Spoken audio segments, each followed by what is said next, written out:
Hi, I am Jack from Achevas and we conduct really awesome A-level H2 math tuition.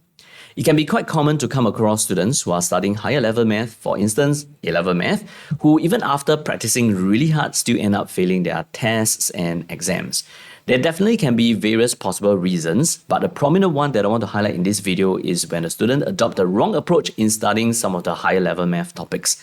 And the good news is, this can be easily corrected.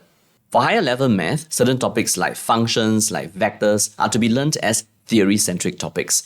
And for such topics, a good theoretical framework is necessary before any practice is going to make logical sense. But most students have developed the habit in their primary and their secondary school to learn a new topic, to approach a new topic by first presenting themselves to questions. And by practicing how to solve the problems brought forth by the questions, they tend to get to know the topics better.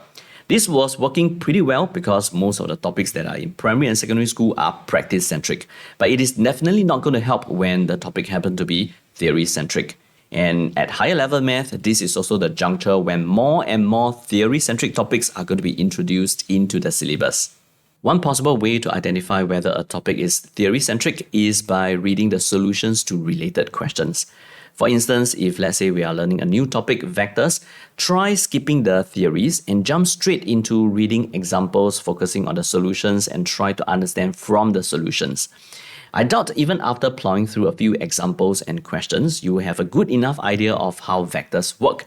And this is hinting to us that we are probably looking at a theory-centric topic. So if a student were to continue to practice questions to learn such new topics, the cognitive return is going to be very insignificant and hence leading to failures in tests and exams. What we need to do is, once we have identified that the topic is theory-centric, we should allocate an adequate amount of time to patiently understand the theories, the concepts, and the explanations before we start practicing.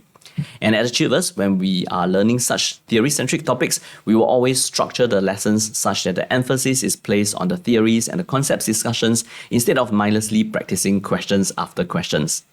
I hope you can really try studying higher level math like Singapore A-level H2 math by customizing your study approach based on whether the topic that you are studying is theory-centric or practice-centric, because I truly believe this is one of the best and most efficient way for you to learn math and score in exams.